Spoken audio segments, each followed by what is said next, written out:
everybody. Sam here, and I'm joined today on a special platform called Zoom, which you've all probably heard of by now, with my good friend Don. And Don's brilliant trumpet player, absolute fanatic when it comes to playing trumpet. Hails from Mildura. Mildura, yeah. What else can we say about you, Don? You know, you're the solo trumpet player in the Salvo Big Band in Melbourne, freelance trumpet artist, and all of that. Yep, pretty much that. Write, compose, School teacher. School teacher, yep. Yeah. Just on holidays, which is really nice to be on holidays. Well, enforced holidays or proper holidays? We're up to proper holidays now. It was the government made a decision last week to send us home on Monday, so I spent the entire week pretty much working from home, doing the curriculum, resource building, which is interesting. Like to look at how technology is going to enhance that. Haven't really done a lot of big borrowing and stealing. Actually looked at what we're doing in classes and how we do it, and trying to make it as easy as possible to go from classroom teaching to online teaching if we need to. That's so in the air at the moment. But my take on it is that whatever resources I build should be able to be used anyway in the classroom. So really, I'm resource building.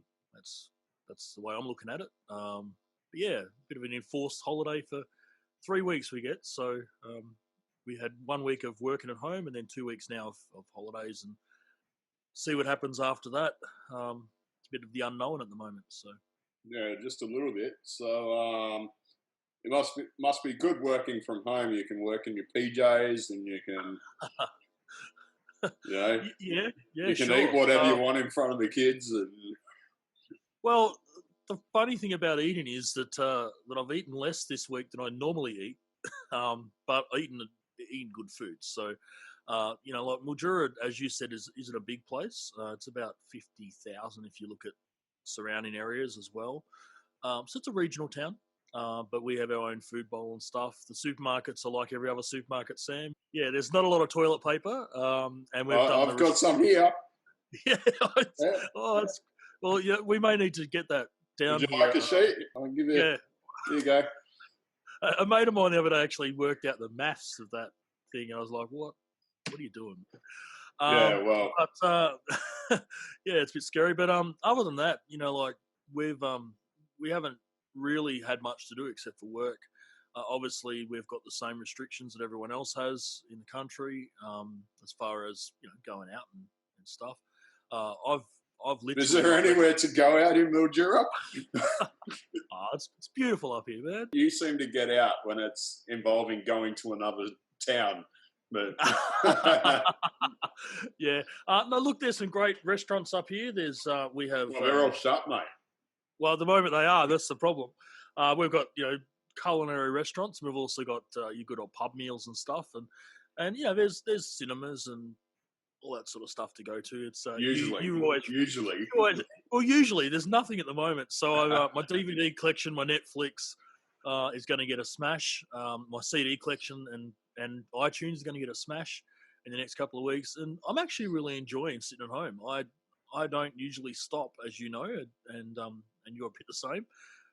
To not stop and suddenly not have any gigs and nothing to really do that we always love to do. We just have to make do, and so I'm enjoying the time at home. I'm enjoying having the trumpet in my hand for some of the day and doing some recording and doing some playing and doing some writing, and it's it's a really nice feeling. And in some ways, I think it's a bit of a blessing in disguise. We're starting to realise that maybe the world's just telling us to slow down a bit, and it's been something I don't do well. So to sort of be forced to do it, I'm actually finding it quite a nice experience. It's just me and my new bonsai that I'm sort of cultivating when I get some time. So you mentioned that there's a few things that you'll probably force yourself to do because you don't have a lot to do.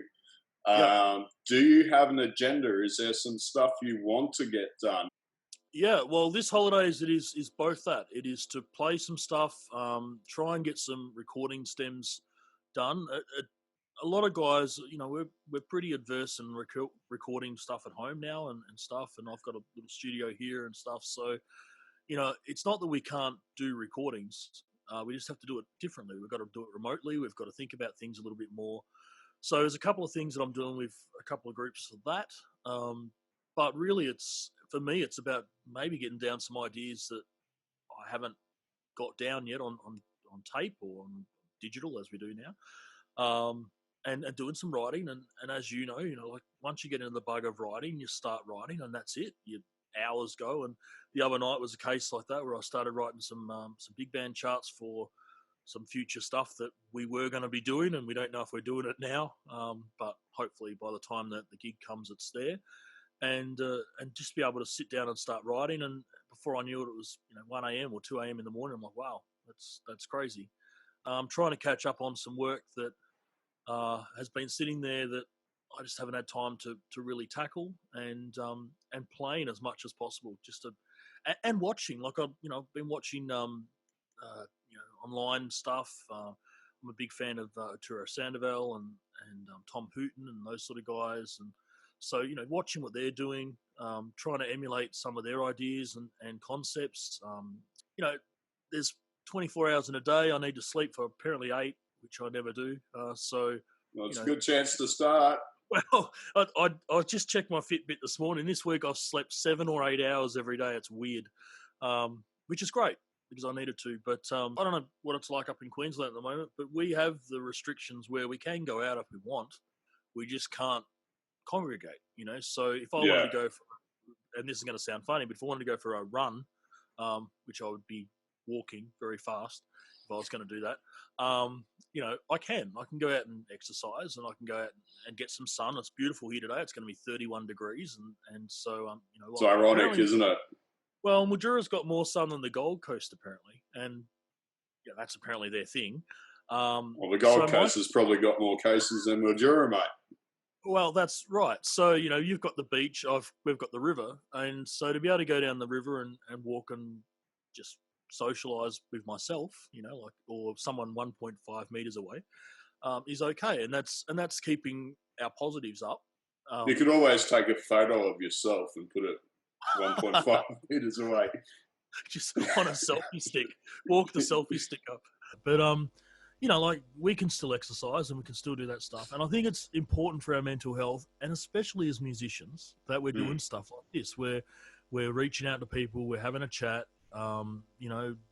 In some cases, I'm giving lessons still on Zoom for some kids, or some students. So it's not that we're isolating ourselves from the world; we're isolating ourselves from the people that we need to keep healthy and safe. And so, yes, it sucks that we don't have gigs. It really does, and it sucks that for some people, particularly, and a big shout out to those guys who have suddenly lost all their income. And I know me and you have chatted about this over the last couple of days, that, we're lucky to have a basic income coming through, the stream coming through, me as a teacher and you in retail. And in some ways, we're both essential services, which, we both sort of shake our heads at. But it's one of those things, isn't it? Like, I didn't go to uni when I finished school because I didn't want to teach music. I wanted to play. I can teach music, and I do have a couple of students here and there, but you get to it now and people said, well, all you're going to do is stock shelves. And suddenly now that's the most important job in the world, and I feel like the world's greatest hitman sort of thing. It's interesting where those career choices are now when the whole world is suddenly shut down. And I do exactly hear where you're coming from. That there are professional musicians right around the world. Yeah. Amateur musicians right around the world. People that rely on music for an income, whether teaching or playing or entertainment or anything, even managing groups. Yeah. Yep. they are struggling now, and I think there's the I lost my gig.com or something that's just adding up exactly how much money has been lost from Yep. this. Yep. And I did, like, I was the opposite, where I did uni and I did my performance degree and you know, picked the road that I was going to go for an income. And I've been able to manage both careers, you know, like performing and teaching.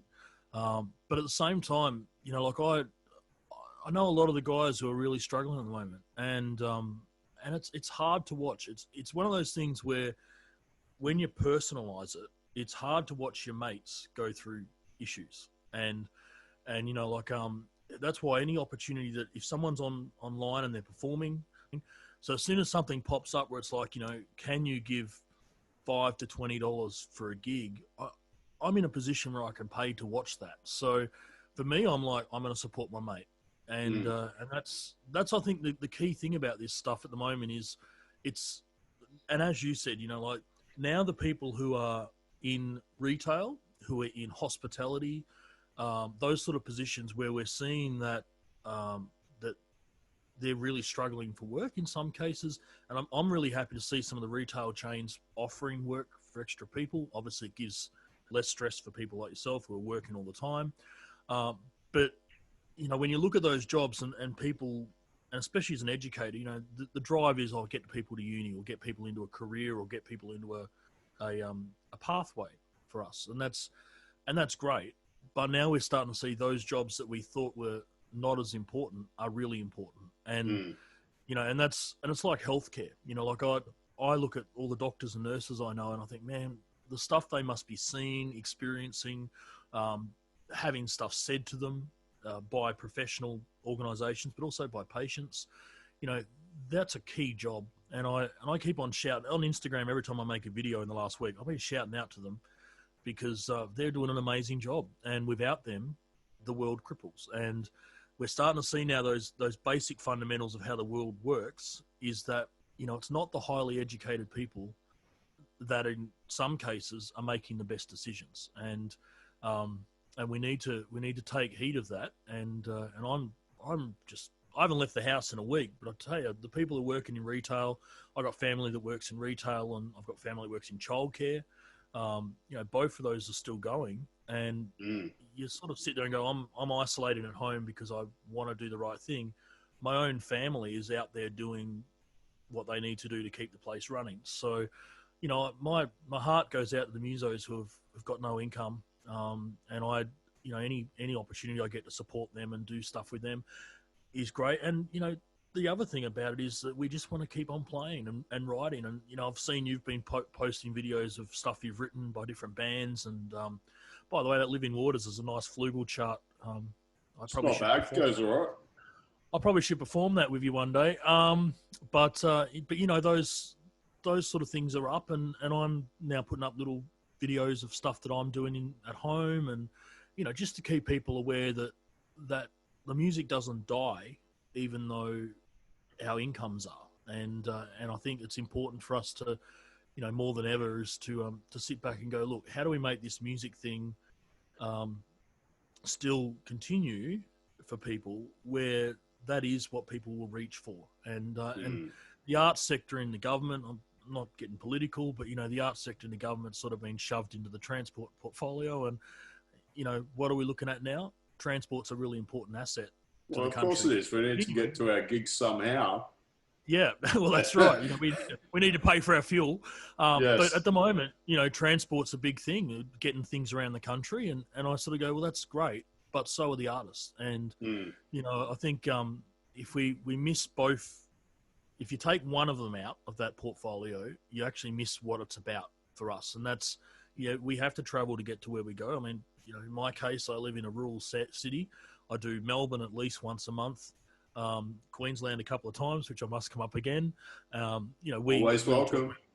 yeah, and we were talking about going to Sydney for a weekend, and, you know, Adelaide's, my mates from uni and stuff are there, and so I like to travel a lot, and we've both talked about international stuff. All that's now on hold, and that's a way to cripple a world is to stop travel and to stop the arts. And I'm just waiting for the time that that we get back on stage and play and stuff. But until then, practice, record, write. That's what I'm doing. So with that in mind, Yep. obviously the platform we're using right now, Zoom, is Yep. probably getting way more exposure and way more knowledge about it than it ever possibly has in the last 6 months.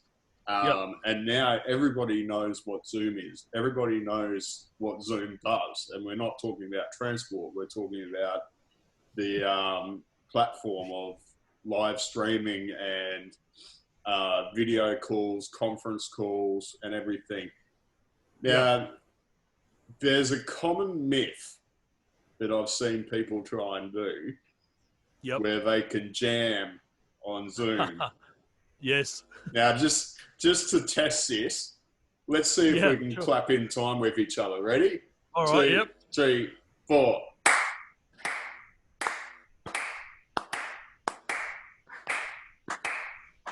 Don't watch my hands. So, oh, fun. In terms of audio, it's close, but it's no close. Cigar.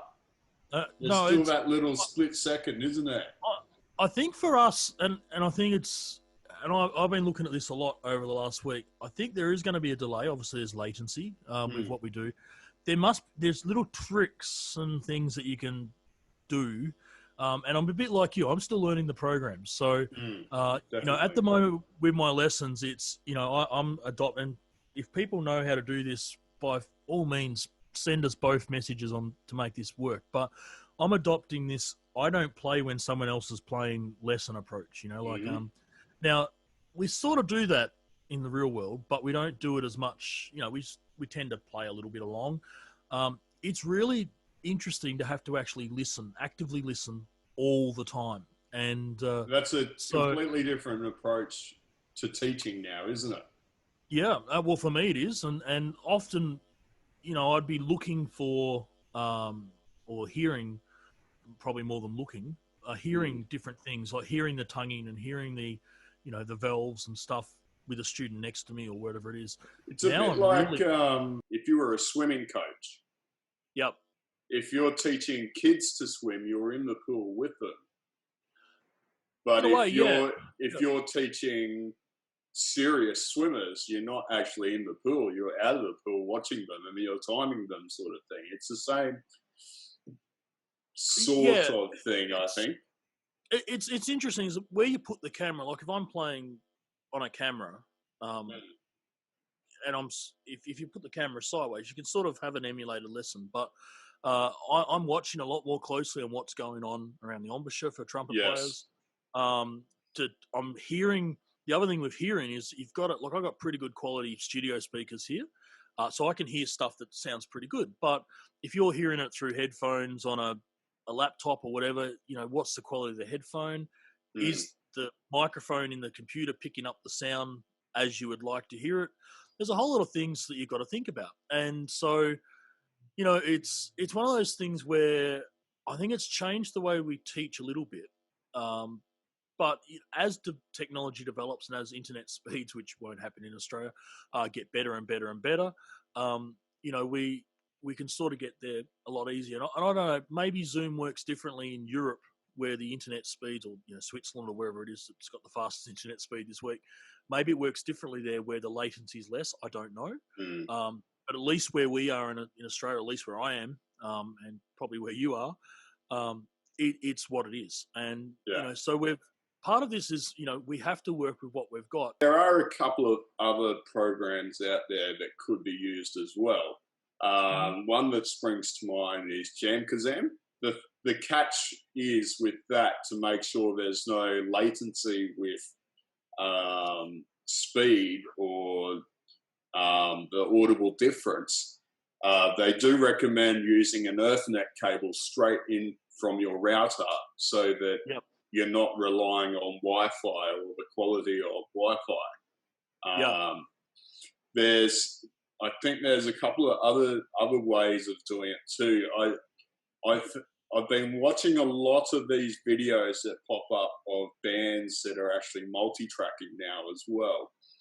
Yeah. Obviously, the a cappella app is fantastic, Mm. but that is pure multi-track. It's not live at all. Yep. A video that comes to mind is the Corey band's Chitty Chitty Bang Bang, which is absolutely going viral for the right reasons. And that's fantastically done. But what are the secrets behind that? Obviously, all of those players, while they're great players and deserve to be in the world's #1 brass band, they wouldn't necessarily have all of the audio and all of that equipment handy, and it looks like they've only recorded it on their cell phones. Bring it all together, though. There's got to be this understanding, right? We all have to tune to A42 or whatever it is. Obviously, they have a click track going as well. I think there's a lot more that goes into it than what people actually see in the final product. Yeah, I'd liken it to and that's I've got a video online that my mate and I did a few years ago for Santa Claus is Coming to Town. It's called Santa Claus is Coming to Town with a Twist. And so I did a whole lot of horn stuff, and he played guitar, bass, and drums. Sort of, we had sort of this thing. I think I've seen that one. I would have sent it to you at Christmas time. Yeah, probably. Yeah. You don't send me a Christmas card. You send me that. That's right. Well, that's personal.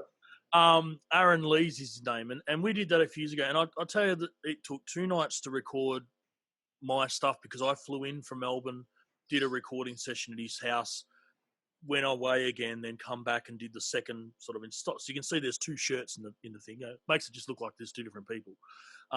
But the work behind that was recording the video, multi-view cameras, then audio, and then he put it into Cubase and video editing software. He put it together, and it looks smick and it looks fun. But to think about that sort of stuff, and I think about the James Morrison one, the Snappy 2 one as well. Yeah.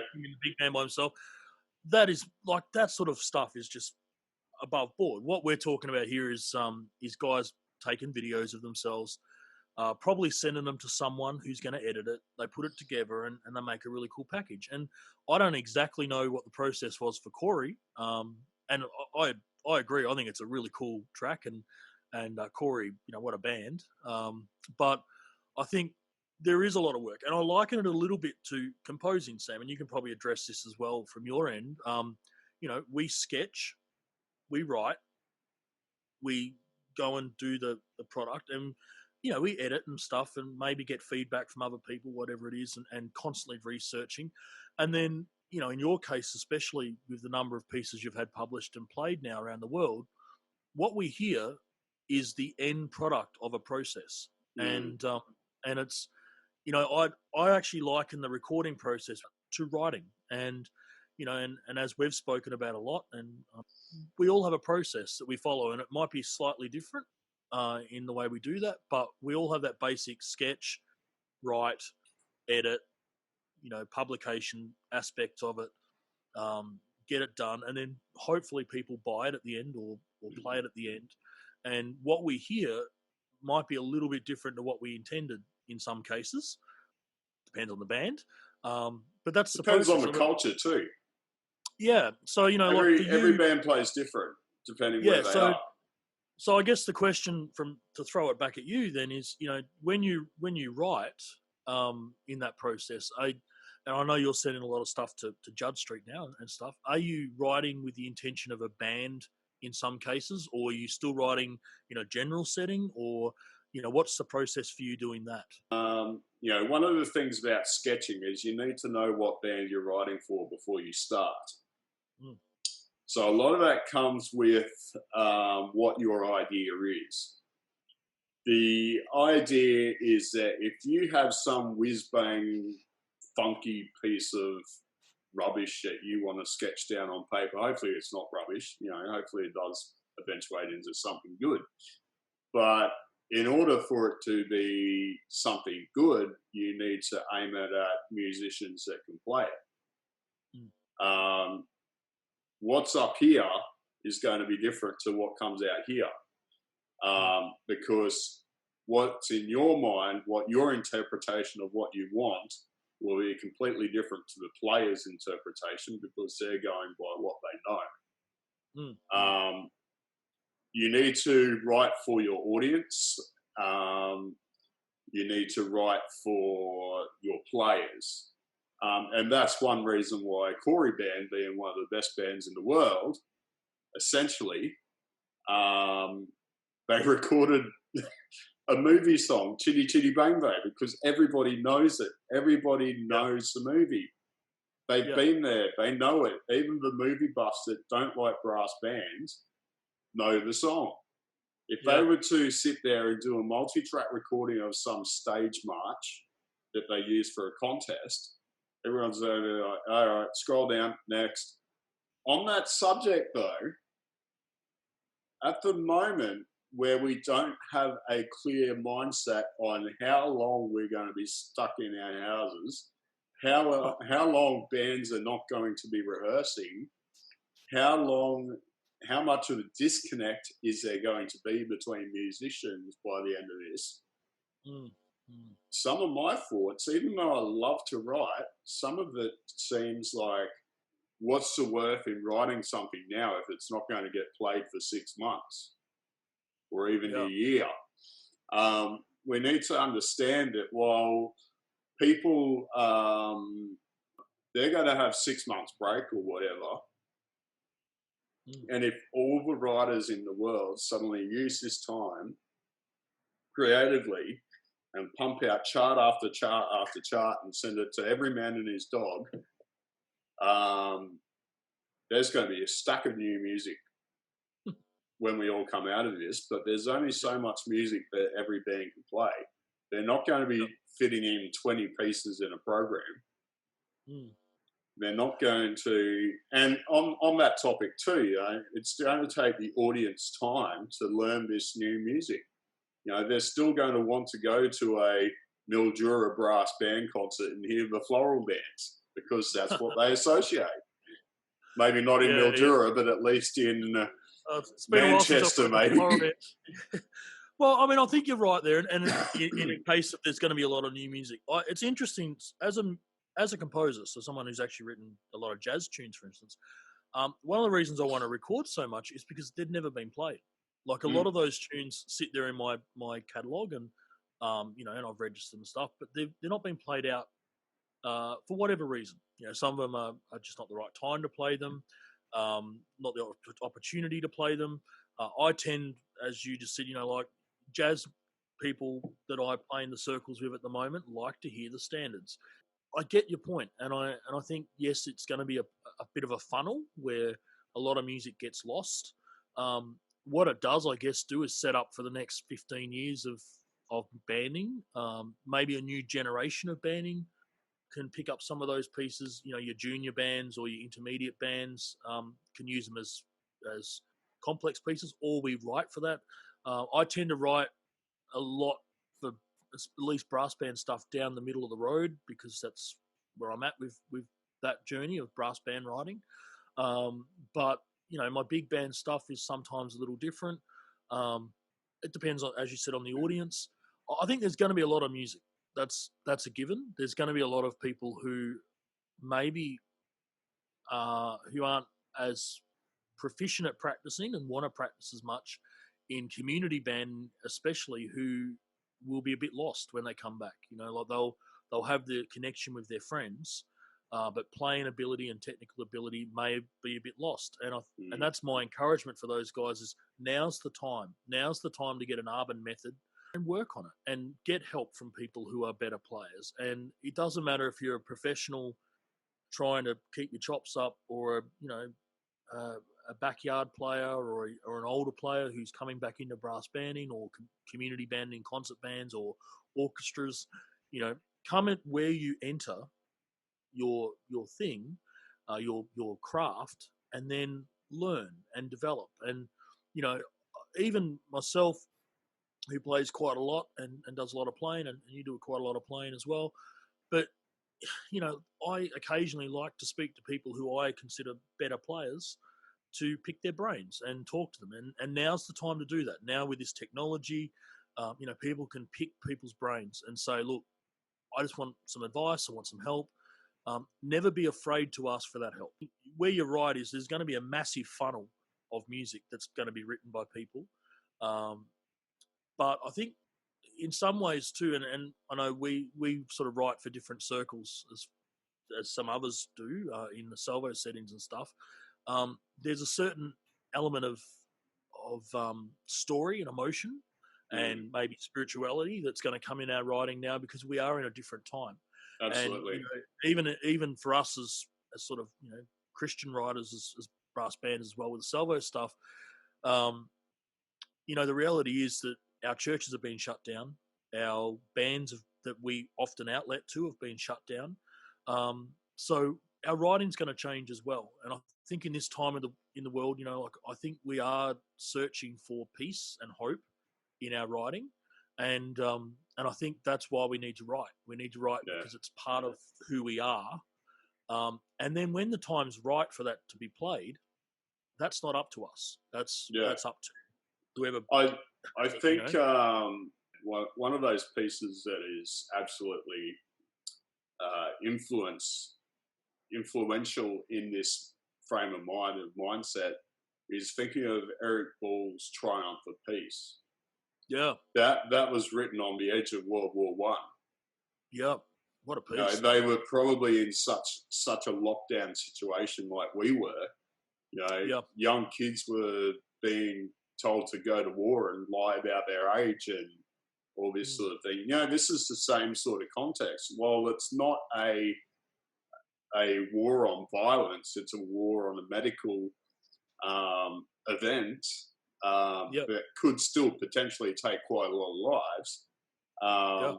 This is the same sort of thing, but the amount of times that particular piece, the Triumph of Peace, has been played in recent times in the last 20 years is still beyond comprehension. And Eric Paul probably didn't even think about it at the time. Yep. I think there's also a mentality that we need to possibly moving forward with all positivity as we can. It's not so much a funnel, but maybe more an hourglass.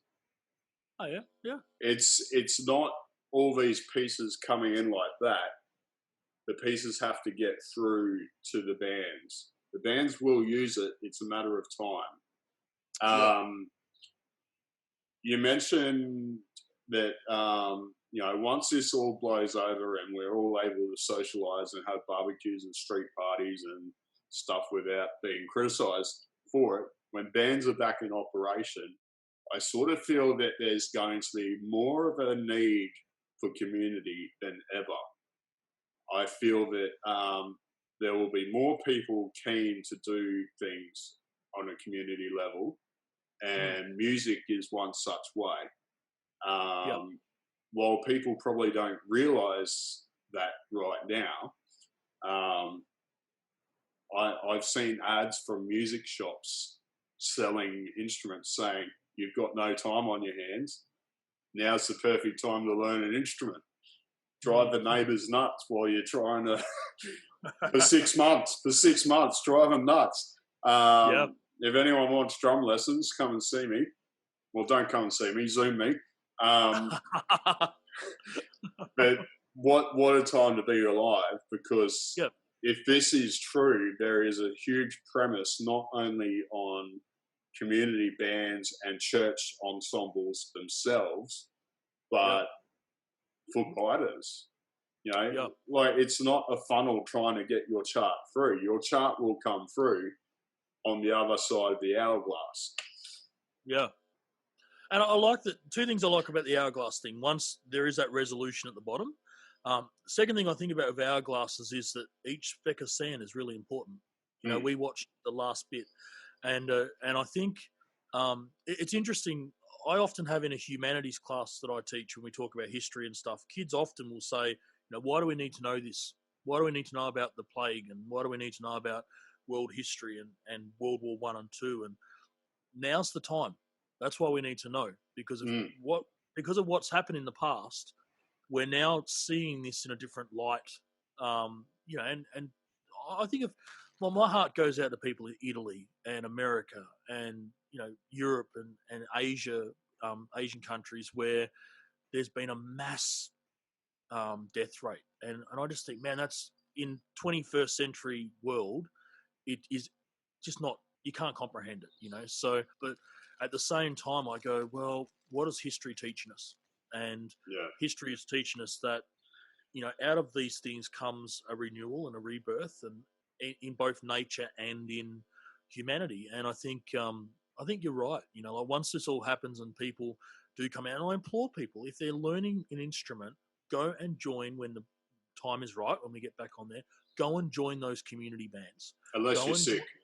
Unless you're sick, but, but once it all blows over, once everything stops and we get back to normal in whatever that is, go and join those community groups. Go and join your community brass band, your community orchestra, your community concert bands.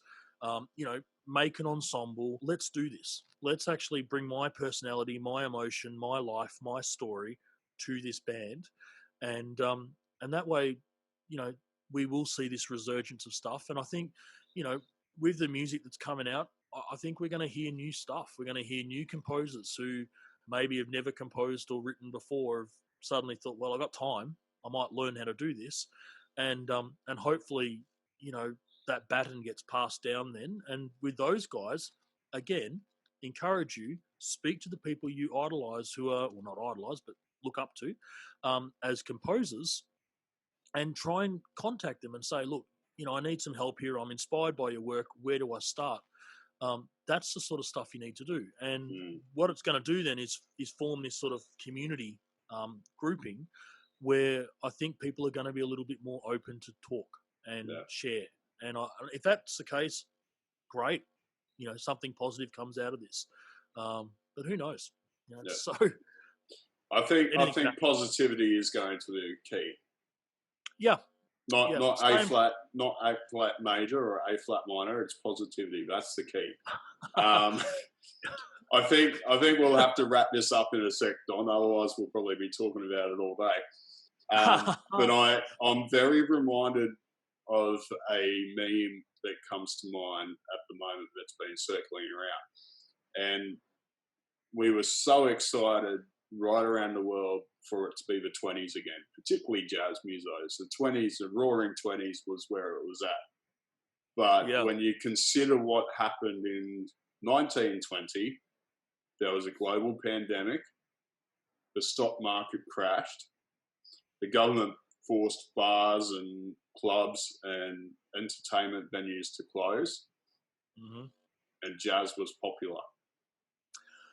Yep. So there it is.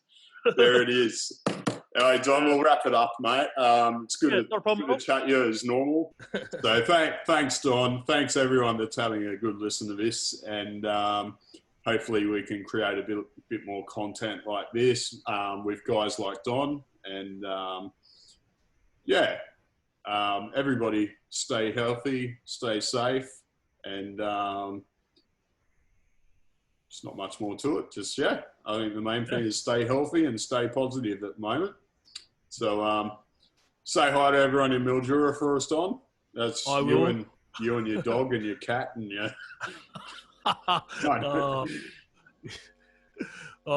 You'll learn about the place one day. You can come down and visit. And I promise I will.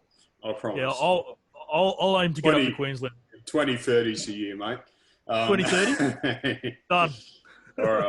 All right, Don. Thanks, mate. Fantastic. Catch you, man. Appreciate your words. Yep. See you, mate.